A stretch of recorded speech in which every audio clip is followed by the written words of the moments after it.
Welcome to my channel Syed Sultan TV. Please subscribe my channel. எனர்ஜியை waste பண்ணாத, comment அடிக்காத, கை தட்ட வேண்டிய அவசியம் கூட கிடையாது. நிதானமாக பாரு, கையில் AK-47 இருக்கு, முன்னால உன்னுடைய இறை ஓடிக்கிட்டு இருக்கு, ஓடட்டுமே. எவ்வளோ தூரம் ஓடணும் ஓடட்டும். டார்கெட் எவ்வளோ தூரம் ஒன்னாலும் விசை மிகுந்த ஆயுதத்தை கையில் வைத்திருக்கிறாய், ஷார்ட் பண்ணலாம். நீ தடுமாறிட்டனா அது விலகிறோம். ரொம்ப நிதானமாக இதை நான் ஜெயிப்பேன் என்று நிதானமாக நின்று துணிந்து செயல்படு. நான் எப்பவுமே சொல்ற ஒரு உதாரணத்தை சொல்றேன், இதை ஒரு 1000 தடவை சொல்லியிருப்பேன். நான் நியூ பேட்ச்னு சொன்னாங்க, அதனால சொல்றேன். ஒரு சிங்கம் இருந்துச்சு, அதுக்கு ஒரு மம்மத, யாரா இந்த காட்டுக்கு ராஜா, யாரா இந்த காட்டுக்கு ராஜான்னு எல்லார்கிட்டையும் கேட்டுட்டே இருந்துச்சான். ஒரு பாம்பு வந்துச்சான், பாம்பு ஏய் யாரா இந்த நீ தான் அப்படின்னு சொல்லிட்டு போயிருச்சான். அது ஒரு பன்னி வந்துச்சான், ஏய் யாரா இந்த நான் தானே, நீ தான் போயிடுச்சு. முயல் வந்தது, குதிரை வந்தது, ஆமை வந்து, எல்லாரும் நீதான் நீதான் நீ. அதே மமதையில சுத்திட்டு இருந்த அந்த சிங்கம் ஒரு யானை வந்தது, என்ன மாதிரின்னு வச்சுக்க. யானை கிட்ட கேட்டுச்சு, யாரா இந்த காட்டுக்கு ராஜா. யானைக்கு அந்த கேள்வி பிடிக்கல, தாண்டி போச்சு. கேக்குறேன்ல யாரா இந்த காட்டுக்கு ராஜா, யானை மறுபடியும் தாண்டி போச்சு. மறுபடியும் சிங்கம் வந்து வாயை பிளந்த சத்தம் போட்டு, ஏய் கேள்வி கேட்கறல்ல யாரா இந்த காட்டுக்கு ராஜான்ன உடனே யானை சிலுப்பிக்கிட்டு முன்னால வந்து தும்பி கையில சிங்கத்தை பிடிச்சிருச்சு. தூக்கி ஒரே அடி, முதுகு உடைஞ்சு போச்சு. முதுகு உடைஞ்ச சிங்கம் கேட்டுச்சான், நம்ம வைகை புயல் சார் மாதிரி, கேள்வி தானே கேட்ட. யானை சொல்லிச்சான், பதிலத்தான் சொன்னேன், பதில அப்படி சொல்லு. நான் ஜெயிப்பேன், நான் ஜெயிப்பேன், ஜெயிச்சு காட்டு. நான் இந்த எக்ஸாம்ல எவ்வளவு வாங்குவேன், ஏய் வாங்கி காட்டு. Don't waste your energy. யார் முன்னோ நான் யார். ஒரு நாள் எங்க காலேஜில் டீச்சர் ஒருத்தங்க, கெமிஸ்ட்ரி டீச்சர் தான், எப்ப பார்த்தாலும் உருப்பட மாட்டேன்னு சொல்லிட்டே இருக்கும். அது எப்படி ஜெயிச்சேன் தெரியுமா? நான் அது ரிட்டையர் ஆகிறதுக்குள்ள அந்த ஸ்கூலுக்கு சீஃப் கெஸ்டா போயிட்டு வந்துட்டேன்.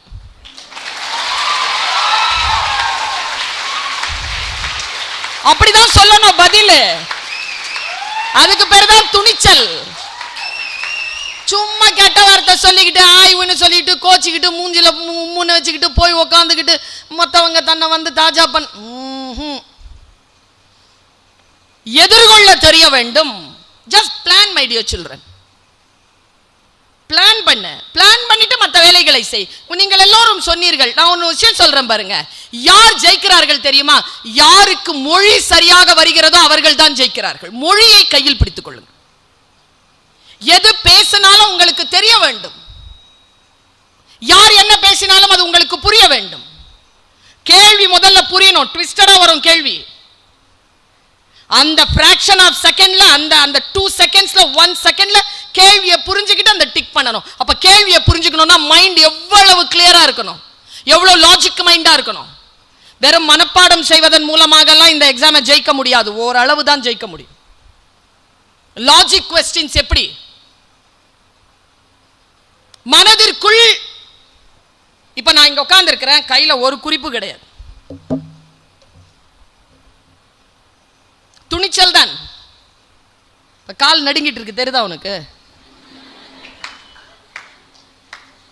துணிச்சல் தான். வாத்து மாதிரி உள்ள டுபுன்னு அடிச்சுட்டு இருக்கோம், சைலண்டா போவோம், பார்த்திருக்கியா?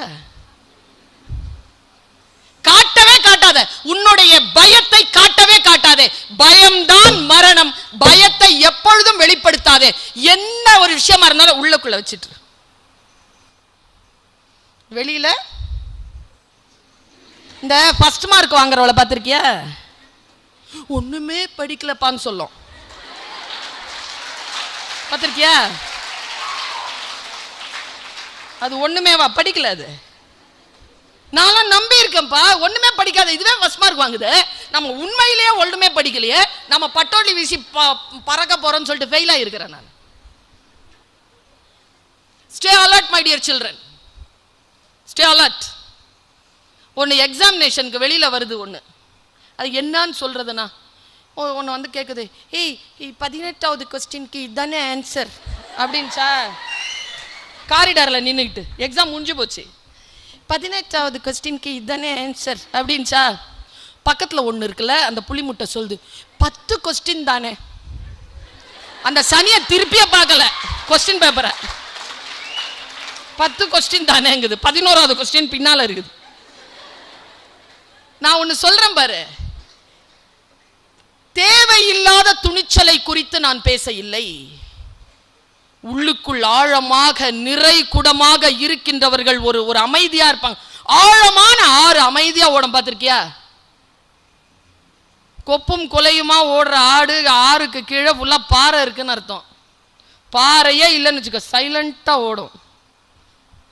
கிராண்ட் கேனியன் போயிருந்தேன் நான் கலிபோர்னியால போன மாசம்.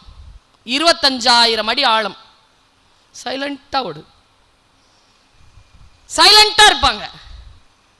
அவங்களுடைய வெற்றி என்பது உன்னால் கணிக்கவே முடியாது. ஏனென்றால் அவ்வளவு ஆழமாக அவர்கள் தன்னுடைய வாழ்க்கையிலே மிகுந்த அனுபவங்களையும் வாசிப்பு திறனையும் பெற்றிருப்பார்கள். மொழியை கையில் வைத்துக் கொள்ளுங்கள், எது சொன்னாலும் புரியணும்.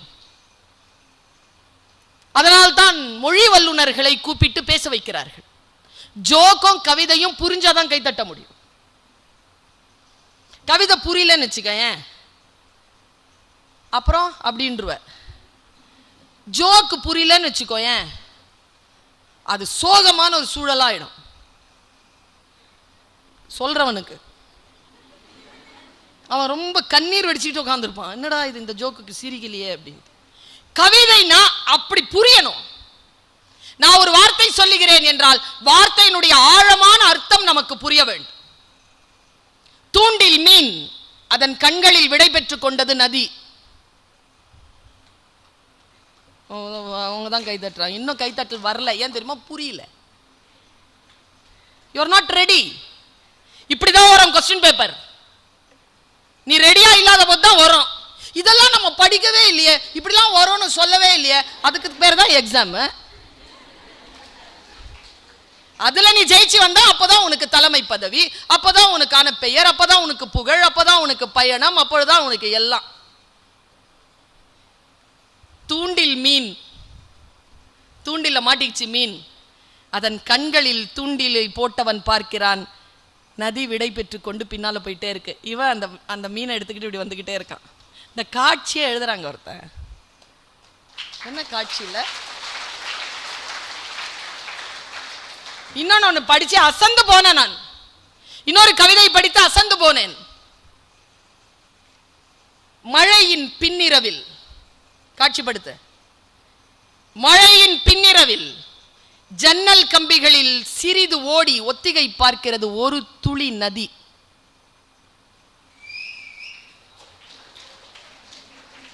புரிஞ்சுதா இல்லையா?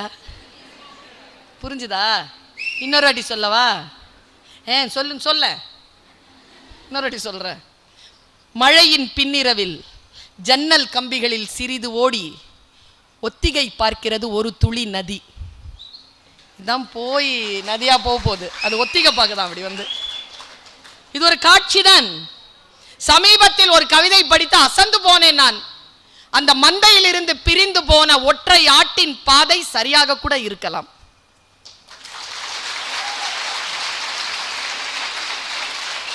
என்ன வசீகரித்த ஒரு கவிதை இது.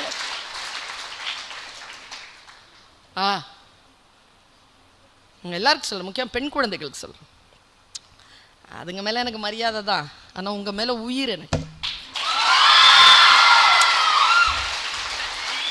என்ன காரணம் தெரியுமா பிள்ளைகளா? உங்க மேல எனக்கு உயிர். ஏன்னா காரணம் தெரியுமா? அந்த பிள்ளைங்க அங்க வந்து உட்காரத்துக்கு ஒரு 20 வருஷம் உழைச்சிருப்பானுங்க. ஆனா நாம இங்க வந்து உட்காரத்துக்கு 1000 வருஷம் உழைச்சிருக்கோம். சும்மா உட்காரல, சும்மா கிடைச்சதா இந்த சீட்டு? பெரிய பெரிய பாடு. உங்க மனசுல இன்னைக்கு ஒரு விஷயத்தை, இந்த துணிச்சல் அப்படிங்கிற ஒரு விஷயத்துக்கு விதைச்சிட்டு போறேன். ஒரு விதை இந்த தாய் விதைத்து விட்டு போகிறேன். என் குழந்தை வயது உங்கள் எல்லோருக்கும் விதைச்சிட்டு போறேன். எனக்கு தெரிஞ்சு இந்த 21ஆம் நூற்றாண்டின் ஆக சிறந்த தன்னெழுச்சி மிகுந்த ஒரு கவிதை இது. ஒரு பரிசம் கிடைக்கல, ஒரு புக்ல பார்த்தேன்.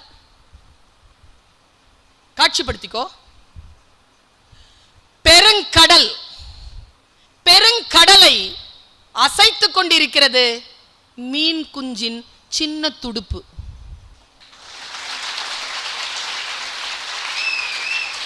என்ன தெரியுமா என் மனசுல பிடிச்சது? உனக்கு காட்சிக்கு தான் கை தட்டின. இப்ப நான் கருத்துக்கு சொல்றேன். நைட்ல தூங்க மாட்டேன். நீ இப்ப நான் கருத்து சொன்னா நைட்ல தூங்க மாட்டேன். இங்க பார், இந்த உலகம் பெருங்கடல் தான். இந்த எக்ஸாம், இந்த அதிகாரம், இந்த ஆட்சி, இந்த விஷயங்கள், இந்த வாழ்க்கை பெருங்கடல் தான். நான் மீன் குஞ்சுதான். என்னிடத்தில் இருப்பது சிறிய துடுப்பு தான். ஆனால் நான் அசைத்துக் கொண்டிருப்பது அந்த பெருங்கடலை. இந்த பெருங்கடலை அசைத்துக் கொண்டிருக்கிறேன். அசைச்சு காட்டுங்கிற நான். சின்னதா இருந்தாலும் அசைச்சு காட்டு.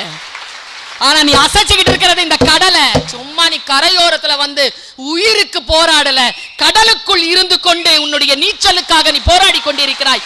வான்ற நான், வா.